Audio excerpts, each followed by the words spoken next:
예수께서 십자가에 달리셔서 우리의 모든 허물과 죄를 다 담당하시기 위해서 악한 무리들에게 붙잡히시던 그날 밤, 우리가 잘 아는 것처럼 예수님은 12 제자들과 함께 마지막 만찬, 우리에게 널리 알려진 최후의 만찬의 시간을 가지셨습니다.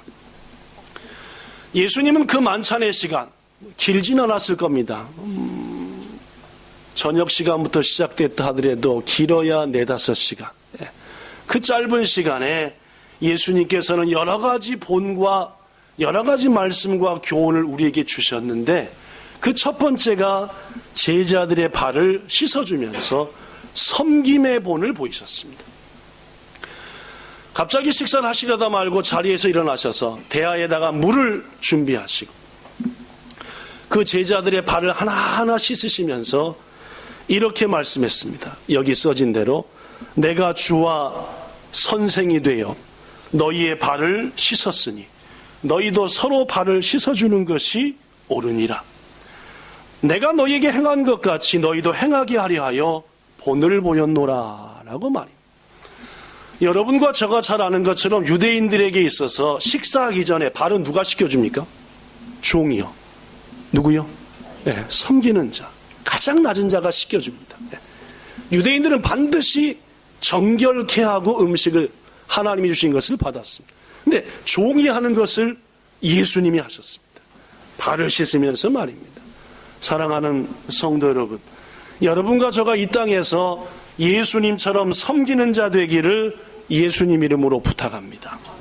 낮은 자리에, 교회는 어떤 곳이냐, 성도들은 뭘 해야 되는 곳이냐, 범사에 낮은 자리에 있는 게 그리스도인인 줄로 믿습니다. 교회에서 여러분이 속한 곳에서 대접받고 높아지려 하지 마시고 낮아지는 자가 그리스도인인 것을 기억하여 범사에 낮아지시기를 예수님 이름으로 부탁합니다. 예수께서는 그 마지막 만찬의 자리에서 아까도 말씀했지만 참으로 귀중한 말씀들을 여러 가지 하셨습니다. 조목조목 하나하나 뜨거운 마음으로. 그런데 이 4시간여 걸친 예수님의 긴, 그러면서도 온 정성을 다한 말씀 가운데 특별히 4번이나 강조되어 말씀하신 것이 있었습니다. 뭐에 대한 말씀을 4번이나 강조하셨을까요? 도대체 얼마나 중요하기에 그 짧은 시간에 예수님은 4번씩이나 그 말씀을 하셨겠느냐? 그것은 바로 다름 아닌 여러분이 아시는 성령에 대한 말씀이었습니다. 더구나 예수님은 성령에 대해 4번 반복했는데 그 4번 모두 다 특히 강조했던 것은 성령을 곧 너희에게 보내겠다는 거였습니다. 누구에게 말입니까? 우리에게 성령을 보내주시겠다. 요한복음 16장 7절에 이런 말을 합니다. 예수님은 그 자리에 섭니다. 마지막 만찬 자리에서 내가 너희에게 실상을 말하노니 내가 떠나가는 것이 너희에게 도리어 뭐다? 유익이다. 왜냐? 내가 떠나가지 아니하면 보혜사, 즉 성령이 너희에게 오시지 아니할 것이요 가야만이 내가 그를 너희에게 보낼 것이다 라는 말. 즉 예수께서는 성령에 대한 얘기를 그 짧은 시간에 4번이나 반복하면서 특히 강조했던 것이 너희에게 보내리라 라는 겁니다. 더구나 그 오실 성령은 어떤 분이냐? 본문 16절과 17절에 말하기를 내가 아버지께 구하겠으니 그가 보혜사를 너희에게 주사, 즉 성령입니다. 영원토록 너희와 함께 하겠다. 얼마만큼이요? 영원토록 한정없이 끝없이.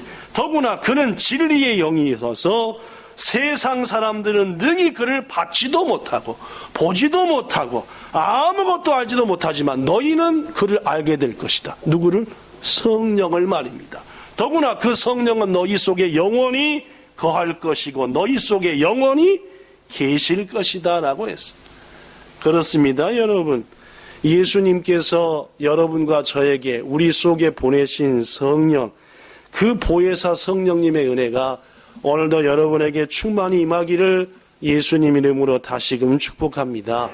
자, 그렇다면 여러분, 성령님이 뭘 하시지요?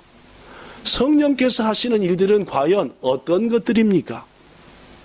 몇 가지만 먼저 소개하겠습니다. 첫째, 성령께서 가장 먼저 하신 일은 뭐냐면은 우주 만물을 창조하시는데 결정적으로 협력하셨습니다. 하나님께서 태초에 천지를 창조하시니라 하시는 말씀이 창세기 1장 1절에 있고, 그 바로 다음 가운데 무슨 말씀이 있냐면은 창세기 1장 2절에 성령이 등장합니다. 이렇게요. 시작. 하나님의 영은 수면 위에 운행하시니라. 아직 우주 만물이 창조되기 전입니다. 그런데 하나님의 영인 성령께서 수면 위에 운행한다. 이 운행이라는 말이 뭐냐? 차운행, 구름아 운행, 그 운행이냐? 그렇지는 않습니다. 자, 운행이라고 하는 말의 히브리어는 따라하십시오. 라하프. 이 뜻은 알을 품다라는 말입니다. 여러분에게 한번 소개한 기억이 있는데, 운행이다라고 하는 창세기 1장 2절의 히브리어 라하프는 우리가 요새는 별로 못 보지만은 조금 옛날에 보면은 암탉이 병아리를 낳게 하기 위해서 뭐를 품어요? 알을 풉니다. 알을 품을 때 조용히 품고 있나요? 꼭꼭꼭꼭꼭꼭 하면서 이러면서 품고 있잖아요. 그죠? 날개를 이렇게 하면서 한 알이라도 바깥으로 나가지 않도록 품고 있단 말이에요. 이 말이 히브리어로 뭐라고요? 라하프입니다. 즉 이제 곧 새 생명이, 이제 곧 우주가 하나님의 말씀으로 창조하기 되기 직전에 성령께서 그 모든 우주 만물 곧 창조될 거기를 뭐하고 계시다 지금? 품고 곧 뭐하는 거예요? 이제 병아리가 삐약 하고 나오는 것처럼 이렇게. 이것을 히브리어로 뭐라고 합니까? 라하프. 우리말로 번역할 때는 영 마땅한 게 없어요. 그래서 그냥 운행하시다라고 번역합니다. 원래 의미는 성령께서 만물을 품고 계셨다. 이제 주의 말씀만 하시면 곧 빛이 있으라, 빛이 쫙 나올 수 있도록 품고 계셨다 그 말. 고로 성령은 태초에 우주 만물을 창조하는데 결정적인 역할을 하셨습니다. 그 다음 성령이 뭘 하셨습니까? 우리의 구원자 예수님을 마리아의 몸에 통해서 태어나게 하셨습니다. 마리아가 하룻밤 남자 자고 애를 뵌 게 아닙니다. 예수님을. 그죠? 뭘로 잉태됐어요? 성령으로 잉태됐다. 마태복음 1장 20절에 보면은 다윗의 자손 요셉아, 너의 아내 마리아 데려오기를 무서워하지 말고 싫어하지도 말아라. 왜냐? 그는 너가 아닌 다른 남자가 아니라 성령의 은혜를 통해 잉태된 것이다. 즉 성령께서는 우주 만물을 창조함과 동시에 구속자를 이 땅에 보내신 결정적인 일을 하셨다 그 말입니다. 또 성령은 뭘 하셨습니까? 신구약 66권의 기록자들에게 영감, 즉 성령으로 감동시켰다라는 말이 영감입니다. 아무런 죄가 없는 가장 아름다운 막 지음받은 인간과 같은 존재로 한 사람을 확 붙드셨다. 그래서 모세가 붙들림을 당하니까 창세기, 출애굽기, 레위기, 민수기, 신명기를 썼고, 여호수아가 딱 붙으니까 여호수아를 썼고, 이런 식으로 말입니다. 베드로후서 1장 21절에 보면은 예언은, 즉 성경은 사람의 뜻으로 된 것이 아니라 오직 성령의 감동하심을 받은 사람들이 하나님께 받아서 말하고 쓴 것이다 라고 말. 그렇습니다. 우리의 믿음의 지표인 이 성경 말씀이 있는 데 있어서 뭐가 결정적 역할을 했어요? 성령께서 역할을 하셨다. 네 번째로 요한복음 3장 5절에 보면은 성령을 우리를 거듭나게 합니다. 거듭나지 않으면 뭘 못하지요? 하나님의 나라를 뭘 못해요? 도저히 못 들어갑니다. 거듭나야만이 천국 들어가게 하는데 우리를 거듭나게 하는 분이 누구다? 물론 고로 우리가 천국 가게 하는데 결정적 역할이 성령입니다. 또한 로마서 8장 15절 16절에 보니까 성령이 우리 속에 계셔야만이 하나님을 아버지라고 부를 수 있습니다. 여러분과 제가 기도할 때 하나님 아버지라고 부르는 것은 아무나 되는 게 아니에요. 누구만이 된다고요? 성령으로 붙들린 사람만이 된다라는 말입니다. 여섯 번째로 하나님께서 우리에게 기름을 부으시고 넌 내 거야 라고 하신 다음에 그거에 대한 보증으로 성령을 주십니다. 무슨 말이냐? 우리가 하나님의 것임을 인정하는 것. 누구에게든지 사단이 건들라고 할 때, 야, 저 속에 성령이 안 계시냐? 그건 누구 것이다? 내 것이니까 건들지 말라. 즉 성령이라고 하는 것은 믿음의 사람 속에 있어서 악한 자들이 자기 거라고 주장할 때 하나님의 거야 라고 하는 일을 한다는 말입니다. 또한 성령은 예수님의 말씀을 통해서 볼 때 우리에게 하나님의 말씀을 가르치시고 하나님의 말씀을 생각나게 한다. 우리가 한 주간 살아갈 때 자꾸 말씀이 생각나고 기도하고픈 마음이 생기고 내 속에 뭐이? 성령이 계신다. 그렇습니다. 여러분. 성령은 우주 만물을 창조하셨습니다. 성령은 구속자 예수를 이 땅에 오게 하셨습니다. 성령은 66권의 구원의 말씀을 적게 하셨습니다. 우리를 거듭나게 합니다. 아버지라고 부를 수 있게 합니다. 성령이 있으므로 우리는 하나님의 것임을 인정받는 겁니다. 그리고 무엇보다도 성령은 우리에게 자꾸만 말씀이 생각나게 하고 기도. 이렇듯 성령님은 참으로 귀중한 일들을 많이 하십니다. 제가 지금 7가지를 소개했는데 이 외에도 성경에는 성령님이 하시는 수많은 일들이 기록되어 있고 여러분과 저의 구원과 우리의 신앙과 결정적인 역할을 하는 대부분은 성령께서 하십니다. 그런데 여러분, 이 성령이 행하시는 여러 가지 우리를 위한 일들 중에서 가장 대표적인 일이 있는데 그것이 바로 뭐냐? 성령에게는 여러 가지 이름이 있는데 그 가장 대표적인 이름이 따라하십시오. 보혜사. 이 이름을 누가 붙여줬죠? 예수님이 붙여줬습니다. 네. 오늘 본문에 보혜사를 보내주겠다. 성령한테 이름이 있어요. 그 이름 중에 하나가 뭐라고요? 보혜사. 이 보혜사라고 하는 말은 무슨 뜻이냐? 헬라어로 여러분에게 한두 번 소개한 것 같은데 파라클레토스. 시작. 파라클레토스. 영어로는 뭡니까? 헬퍼입니다. 우리말로 하면 뭡니까? 도와주는 분, 돕는 분. 어떤 일하든지 옆에서 도와주는 분 말입니다. 이게 헬퍼입니다. 성령은 우리를 뭐 하시는 분이다? 돕는 분이다. 도와주는 자다 그 말입니다. 헬퍼다 그 말입니다. 파라클레토스.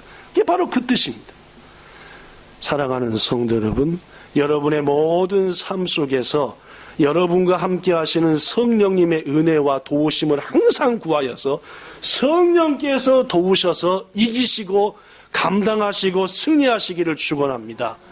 새갖고 계신 도와주는 분 어떻게 해야 돼요? 우리들이 돕게 하셔야 되지 않겠습니까? 그죠? 우리 이거 있잖아요.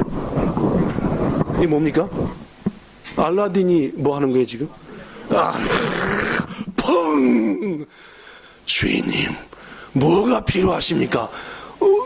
그런데 아니 알라딘이 그렇게 좋은 램프를 갖고 있으면서도 이거 한번 안 하면 돼야 안 돼요? 어려울 때마다 어떻게 해야 돼요? 이분들이 뭔 말인지 못 알아보는 것 같으네. 어려울 때마다 펑! 뭘 도와드릴까요?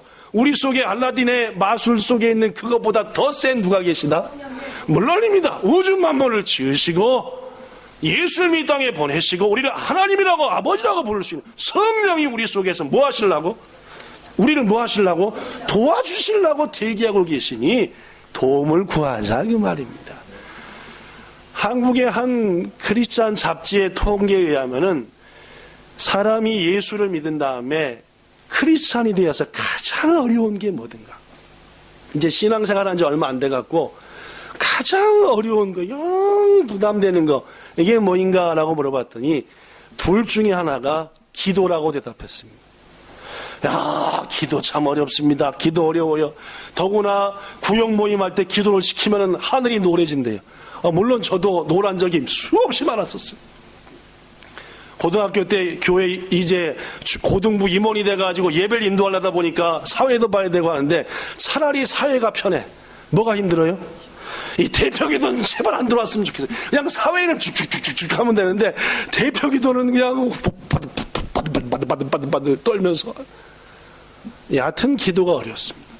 사랑하는 여러분, 기도가 어려울 때 누구의 도움을 구하면 돼요? 물론입니다. 그렇죠? 로마서 8장 26절과 27절에 보니까 성령께서 우리의 연약함을 도우시나니 우리가 마땅히 기도할 바를 알지 못하나, 누가 탄식하시면서 네가 예수 믿은 지 몇 년인데 아직도 기도를 퍼벅대냐 하면서 탄식하시면서 우리를 위하여 친히 뭐 해주신다? 그렇지요. 이렇게 기도해 임마 라고 하는 게 아니라 어떻게 하신다고요? 알았다, 내가 대신 기도해 주지 하고 하나님께 대신 우리의 기도를 도우시면서 간구하신다.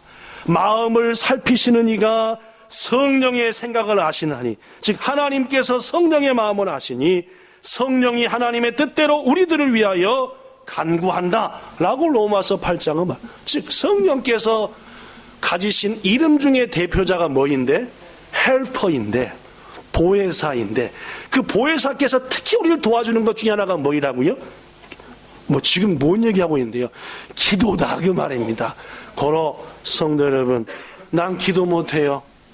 난 기도하면 하늘이 까매져요. 하늘에도 무릎만 딱 꿇으면 그 다음부터 누가 하신다? 우리를 위해서 뭐 하신다?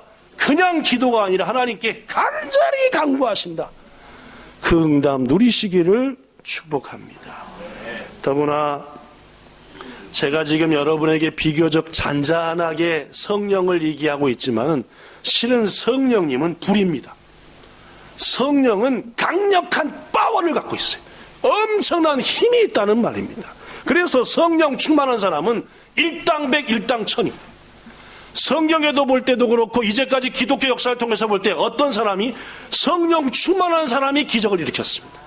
고로 저는 여러분들에게 지금 전하고 싶은 가장 중요한 것은 성령 충만해야 됩니다. 그래야 우리가 능력의 사람이 됩니다. 일당백이 되고 일본 기독교 역사에 길이 남는 하나님의 이름을 알리는 자가 된다 그 말입니다. 베드로가 첫 번째 설교할 때 언제인지 압니까? 사도행전에 기록되어 있습니다. 그가 마가의 다락방에서 성령 충만한 다음에 곧바로 설교했습니다. 예수님을 전했습니다. 여기 있는 너희들아, 너희가 예수를 못 봤다 막 전하니까 거기 있는 사람들이 막 가슴이 찔려가지고 우리가 어찌할꼬 메시아를 죽였도다. 그런데 여러분, 베드로가 이 설교하기 약 2개월 전에 나는 죄를 모른다 하고 예수를 몇 번 부인했습니까? 3번 부인했습니다. 몇 달 전이요? 몇 년 전이라고요? 2달 전. 잘 따져보십시오. 그죠? 예수님이 십자가에 박히시기 며칠 전에 베드로가 예수를 부인했습니까? 우리 갑자기 헷갈리네. 그죠? 야, 예수님이 십자가에 못 박히기 며칠 전에 예수를 부인했죠? 빵일 전이죠? 빵일 전. 그래? 네, 금요일 날 예수님이 십자가에 못 박혔죠? 그쵸? 그러면 목요일 날 밤 늦게 잡혔죠? 그 다음에 금요일 날 새벽에 제사장한테 막 두드러 맞고 했죠? 그러면 베드로가 언제 배신했죠? 예수님이 잡힐 때죠? 잡힐 때, 그죠? 잡히는 날 돌아가셨거든요. 그죠? 예. 네.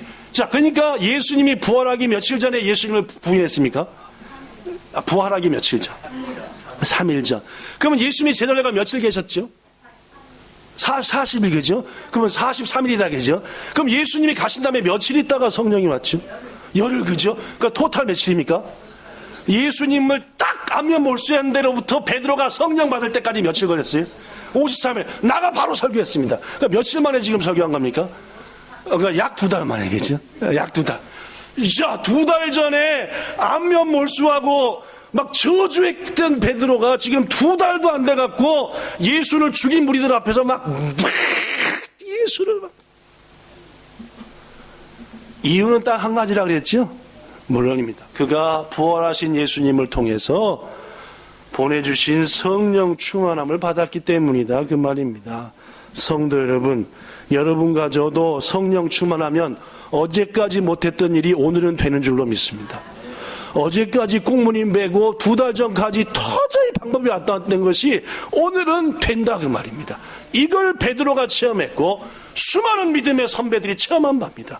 여러분과 저도 이미 체험했던 바고 이제부터 체험할 일이다 그 말입니다. 고로 능력의 사람이 되기 위해서 못했던 것들을 할 수 있는 사람이 되기 위해서 성령 충만함을 구하기를 축복합니다. 자, 그렇다면 끝으로 어떻게 해야 성령 충만한 사람이 되겠는가?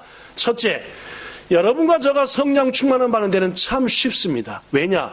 이미 여러분과 저는 하나님을 아버지라 부르며 예배하는 자리에 서서 함께 하기에 이 속에 성령이 뭐 하신다? 계신다는 말입니다. 성령이 계신 건 분명합니다. 대신 충만하게 역사가 안 되는 거예요. 우리 속에서 성령의 불이 있긴 있는데 꺼지기 직전으로 촛불처럼 흔들흔들하고 있다고 말이에요. 여러분, 불이 간신히 불씨만 남았어요. 어떻게 해야지 불이 팡 타오릅니까? 휘발유를 버버려야죠. 부채질하면 어떻게 돼요? 잘못하다 꺼질 수 있잖아요. 그러니까 곧바로 뭘 하면 돼요? 석유를 안 돼요. 괜히 석유의 그 힘 때문에 그냥 기화성이 강한 휘발유를 확 들이버려. 그럼 어떻게 돼요? 나까지 타불지 뭐. 그죠? 여하튼 불이 비실비실할 때 그 불을 팍 타오르게 하는 건 뭘 부는 거다? 휘발유가 뭔지 모르십니까? 그 자동차 가게 하는 휘발유 말입니다. 그죠? 확 들이버리면 그냥 펑 하면서 불이 타오른다. 첫 번째, 휘발유가 뭐냐? 성도의 회개의 눈물이 휘발유인 줄로 믿습니다. 성도의 뭐의 눈물이요? 회개의 눈물이 성령한테는 뭐이다? 휘발유다. 막 빵 터져버려. 귀중하신 성도 여러분, 회개 온전히 한 사람, 성령 충만하지 않은 사람이 없습니다. 성경에 수많은 사람들이 증거하고 여러분과 저의 과거의 신앙이 증명하지 않습니까? 고로 제발 비실비실한 그리스도인으로 남부끄럽게 하나님 영광 가리우면서 살아가지 말고 우리 속에 미미하신 성령에 불을 붙여버립시다. 그 방법은 뭐냐? 내 자신의 과거, 현재, 미래 모든 죄들을 조목조목 하나님께 진실되게 회개할 때 우리 속에 계신 성령은 막 역사한다는 말입니다. 인정하십니까? 두 번째, 우리가 약속을 믿고 기도할 때 성령은 폭발적으로 역사합니다. 보십시오. 마가의 다락방에 모인 120명의 성도들이 예수님의 말씀을 듣고 믿고 기도했습니다. 우리에게 약속하신 성령을 보내주시옵소서. 성령을 보내달라고만 기도했겠습니까? 회개하면서 기도했겠죠. 가장 먼저 세게 회개한 게 누구였겠습니까? 베드로였겠지 뭐. 당연히 예수님을 몇 번 모른 테 했으니까 3번. 당신의 손에 못자국에 손가락을 안 넣어먹고는 내가 못 믿겠습니다 했던 도마, 최고 세게 회개하지 않았겠습니까? 그렇겠죠. 그렇겠죠. 못된 것일수록 뭐 했겠어요? 더 세게 회개했겠죠. 그러니까 못된 자가 더 뭘 받아요? 은혜를 받는 겁니다. 그죠? 그러니까 여러분, 못될수록 좋습니다. 못돼 먹을수록 은혜를 더 많이 받는 거니까. 회개만 제대로 하면, 그죠? 회개만 알아가지고 회개하고 약속하신 성령을 보내소서 했더니 약속하신 성령께서 강한 바람처럼 불의 혓바닥처럼 부르륵 해가지고 임했다라는 말입니다. 바로 오늘이 2000년 전 약속을 믿고 마가의 다락방에서 기도하던 무리들이 성령 충만함을 받은 날이고 오늘이 성령 강림절입니다. 여러분과 저도 약속하신 것을 믿고 기도하셔서 성령에다가 기름을 붓는 은혜를 체험하시기를 축원합니다. 일본에 오실 때 여러분은 뭔 약속을 받고 오셨습니까? 여러분이 세운 그 기업을 시작할 때 무슨 약속이요? 여러분이 그 직장에 취직할 때 하나님 앞에 어떤 기도라고 약속을 받고, 여러분이 가정을 세워서 남편과 아내로 만나서 할 때 어떤 약속으로 맞이했냐 그 말입니다. 그 약속을 가물가물하거들랑 성령께 구하셔서 생각나시고 구체적으로 약속 믿고 기도하셔서 응답과 더불어 성령 충만까지 받으시기를 축원합니다. 세 번째로 성령 충만은 하나님의 말씀을 읽고 들을 때 역사합니다. 66권의 말씀을 누가 썼다 했어요? 제가 아까 성령께서 사람을 감동해서. 그럼 이건 누구 얘기입니까? 성령이 쓴 얘기입니다. 자기가 쓴 얘기를 우리가 보고 재밌어 하니까 성령이 기분이 좋겠습니까? 안 좋겠습니까? 그냥 막 불처럼 타오르는 거죠. 이걸 막 알려주고 싶고 가르쳐주고 싶겠습니까? 안 가르쳐주고 싶겠습니까? 막 가르쳐주고. 그럼 성령이 뭘 가르치시리라? 아까 뭐라, 예수님이 오시면 성령이 너에게 뭘 가르친다? 더구나 뭐까지 나게 한다? 생각, 기억나게 한다, 그 말. 물론입니다. 자기가 쓴 거 보고 하면은 쓴 사람이 어떻게 돼요? 좋지요. 희찬이가 저한테 보내준 편지를 보면서 와, 한두 통 받은 게 아닌데 볼 때마다 답장한다고 마음으로 해놓고 지나면 잊어버리네. 희찬이 얼굴 볼 때마다 답장을 써야 되는데, 그리고 사모님이 볼 때만 답장 쓴다 그러고, 이번 주 꼭 써야 될 텐데, 받은 게 몇 통인데 지금 얼마나 희찬이가 글을 잘 쓰는지 모릅니다. 이제 초등학교 니넨세지? 3년생가 참. 처음에는 막 글씨도 꼬불꼬불 막 도대체 보려면 스트레스가 막 받았는데 지금은 쫙 한눈에 들어옵니다. 필체가 얼마나 좋아졌는지 몰라요. 간지도 섞었었어요. 이야, 맨 처음에는 문법도 틀려가지고 이게 다 하는 게 틀리더 이제는 조사도 잔뜩 달아요. 하여튼 그러니까 제가 겁나서 못 쓰잖아요. 틀릴까봐. 그냥 대충 쓰면 보내면 되는데 하나도 틀리면 안 되니까 혼이 모범이 돼야 되는 얘기죠. 그래도 이번 주는 써야 됩니다. 약속. 성도 여러분, 자기가 쓴 글을 보고 기뻐하고 즐거워하면 그 쓴 사람이 얼마나 기쁘시겠냐 그 말입니다. 성령께서 쓰신 성경을 여러분과 저거 보면은 성령이 우리 속에서 폭발해 버린다 그 말. 그래야 우리가 뭐한 사람이 돼요? 능력의 사람이 되는 겁니다. 마지막 네 번째로 성령은 어떤 사람에게 크게 역사하느냐? 우리가 주의 일을 할 때입니다. 우리가 하나님의 일을 하면은 하나님이신 성령께서 우리를 냅두신다 그 말. 막 도와주시죠. 막 역사. 고로 내가 진실된 마음으로 하나님의 일을 하면은 우리 속에 성령이 폭발적으로 역사하고 우리가 주의 일을 위해서 땀을 흘릴 때 이 땀은 성령의 휘발유다 그 말입니다. 끝으로 성령 충만함을 입어서 모든 인생의 어려움을 오히려 감사로 바꾼 한 사람을 소개하고 말씀을 마치겠습니다. 그는 어린 시절 동생이 불놀이를 하다가 불에 타 죽는 것을 봤습니다. 불에 타 죽는 거 보신 분 계십니까? 처참하죠, 그죠?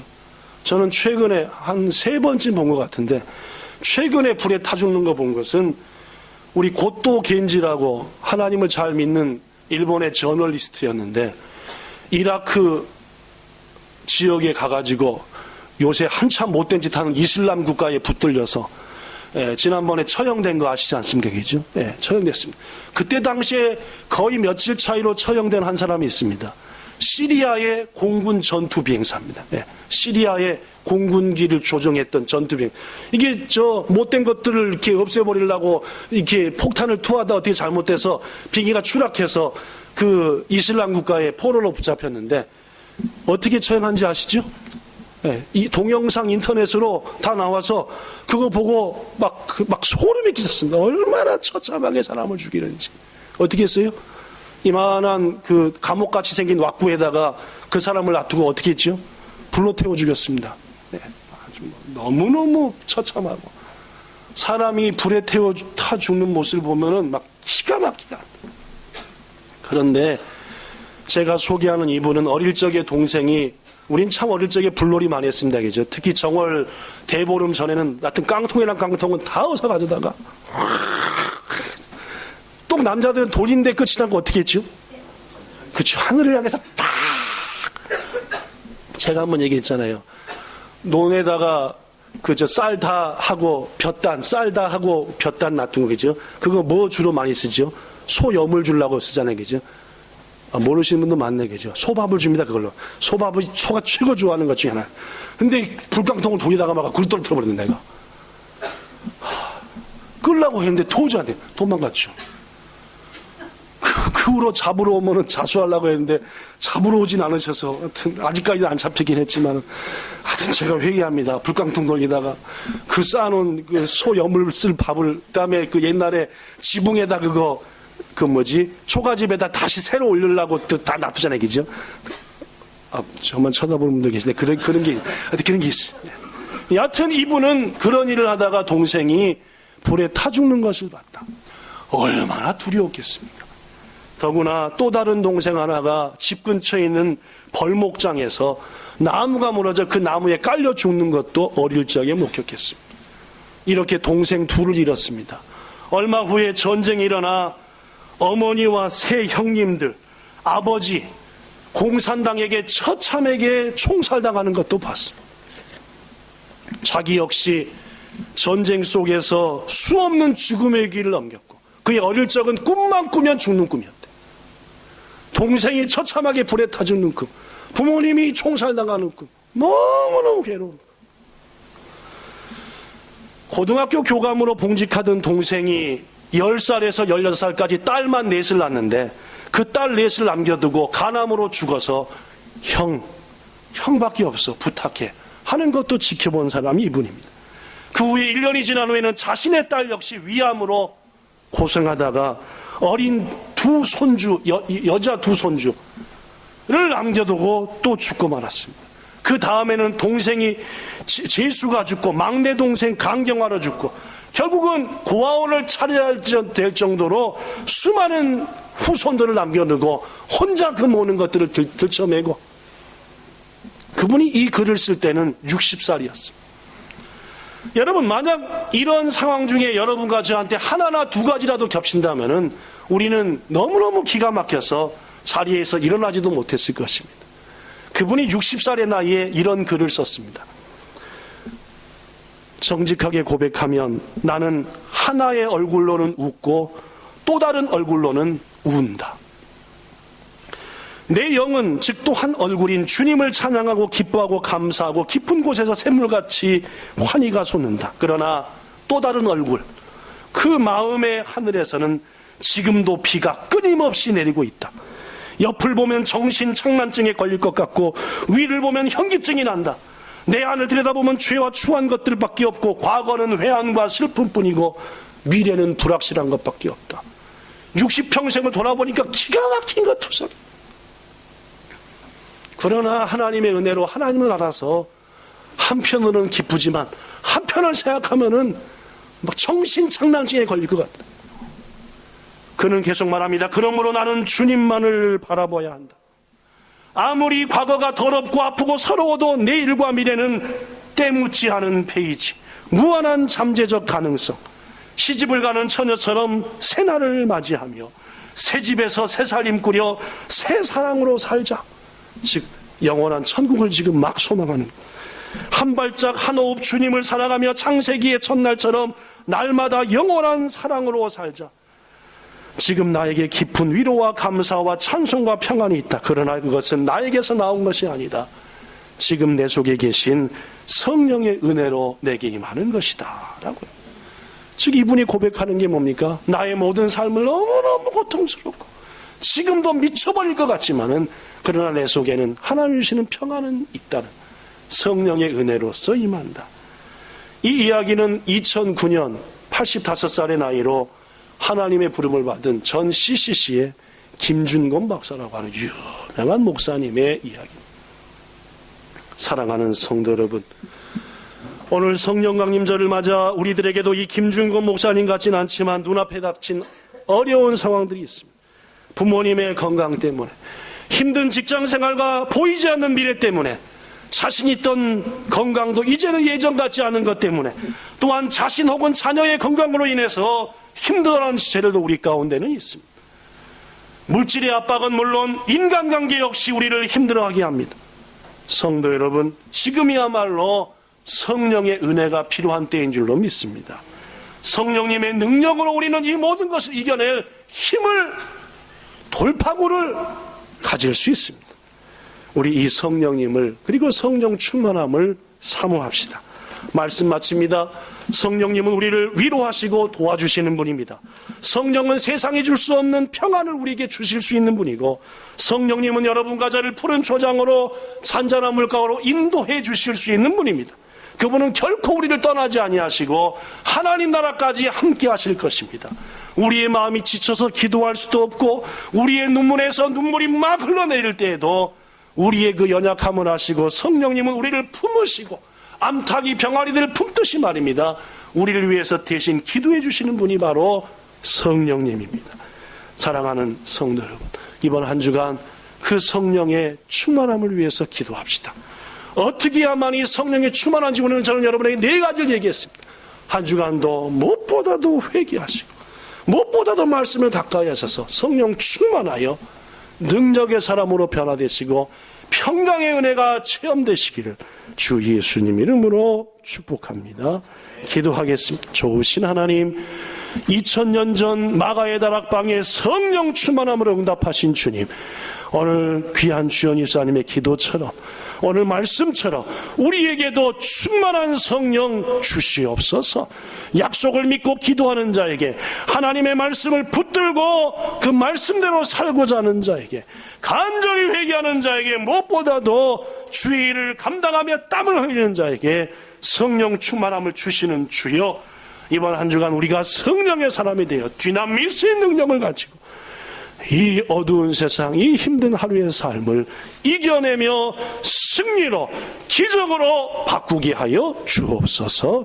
예수님 이름으로 소망하며 기도하옵나이다. 아멘.